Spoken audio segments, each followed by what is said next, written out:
Welcome back to another video. In today's video, we are learning about sealed classes in Kotlin.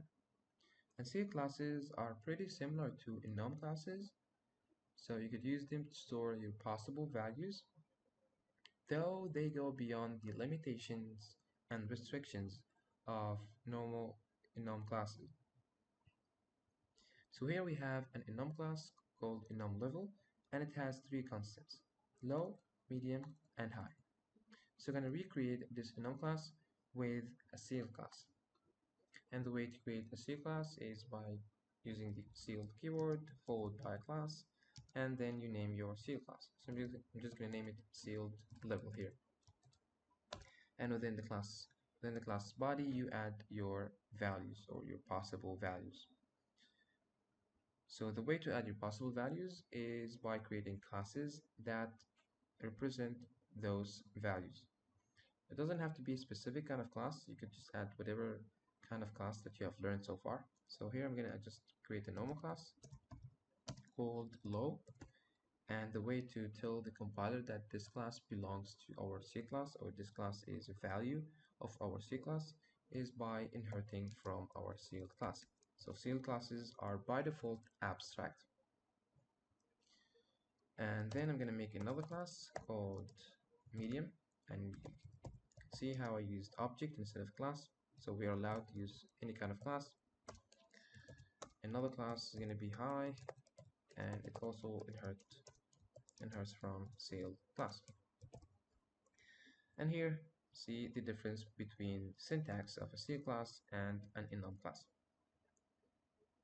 So as you can see, the values within a sealed class are represented as classes, but within the enum class, they are represented as numbers. So in the background, each and every value within an enum class is represented with an integer. So the first value is 0, the second is 1, and the third is 2. But for a C class, each value is represented as a class. Now let's just create an instance of our seal class. Let's just put it up here, and here we're going to create our value. So val low is equal to sealed level. So we cannot create an instance of a sealed class directly, because as I said before, they are considered to be abstract. They are open for inheritance, and that's why we were able to inherit from them for its children. So the way to create an instance of a C class is by using one of its values or one of its children. So here I'm going to use low. And notice we just not gonna just leave low like this. We have to open the constructor because low is considered to be a class.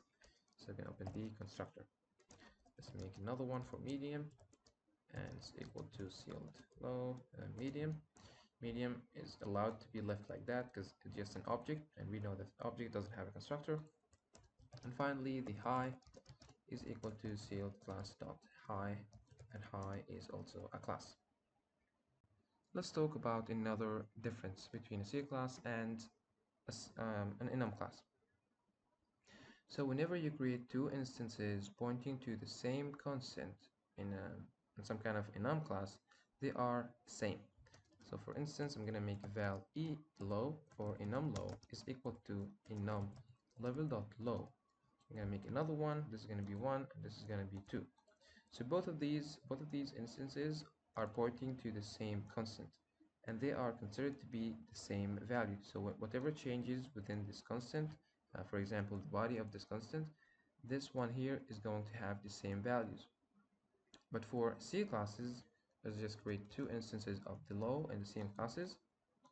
Both of these are different because the constants, or because the values within a C class are created with a class keyword. So say for instance, I'm just going to print the string that represents both these classes, print1 and print2. And if that was an enum class, both must be the same.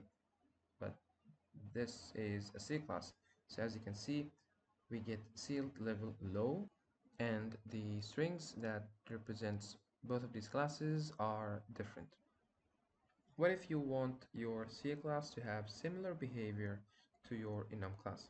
So you want both of these instances here to point to the same instance or the same reference. For that, you should create your class with object. And we know object doesn't have constructors, or object don't have constructors, so we have to get rid of the constructors right here. And whenever we print them, we're going to have the same string that represents both of these classes here. Now let's see how we can pass values from children to parents. So for a num class, you create a constructor, and here I'm going to have only one property, val enemy level maybe, and it's just going to be of type int. And for every entry, we have to pass the value. So for the low, it's going to be 10. For the medium, it's going to be 20. And lastly, for the high, it's going to be 30. Similarly, for our C class, we're going to have the same constructor. And whenever we extend from the C class, we have to pass the value. But here, I'm not going to do the same as our enum class here, as these values within the enum class are not going to change, so they are static, they are hard-coded, we can never change them. Or for C class, you could get the value from the child, and whenever you create an instance of that child, the value is going to be sent to the parent. And this is the second advantage, or maybe the third advantage of using C class over using an enum class. Now I'm just going to convert these two classes to a class to enable to have, in order to have a constructor. And here I'm going to have level type int, and then I'm going to pass the level to the parent. Similarly for other classes, and lastly pass the level to the parent.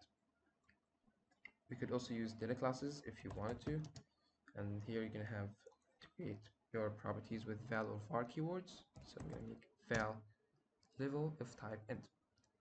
Now whenever we create an instance of these, just like a normal class, you would just have to pass your value. So val medium is going to equal to medium here, cl.medium, and here we're going to pass maybe 45, and here we're going to create a new instance of medium after upgrade maybe, and the level is going to be changed maybe to 75. But for our enum class, we cannot change the value. So here I'm going to just create an instance of the high level. So enum level dot high, and you can see it doesn't require us to add any values, and it doesn't give us an option to change the value, as these values are static once created. So they are constants once created, and we cannot change these values. Last thing to talk about for the children of a C class, or the values of a C class, that they are also can be created outside the scope of the C class. So if I took the high class here and I just put it outside the C class, it will work. But for the enum classes, this is not doable. Whatever constant or value that you're going to have, you're going to put it within the scope of your enum class. Another advantage that C classes give us is that we can have generic types within the declaration of our C class. So you're going to have t here, and whenever we create a child, we're also going to have to create a generic type. But for enum classes, we are not able to do that. Last thing for sealed is the sealed interfaces. And here we just have a sealed interface called food extras with one function, put sauce. So just going to make our C class here inherit from this food extra, and here it requires us to implement the function for our children or our child, which is the burger. And here we could also make our enum to inherit from the food extra. So enums are allowed to inherit from sealed interfaces, but they are not allowed to inherit from any other class. So C class is considered to be a class, so we cannot inherit from a C class for the enum class. Here comes the ending of the video. We learned about C classes and sealed interfaces, as well as the difference between a C class and an enum class. Thank you for watching, and I hope I see you in the next video.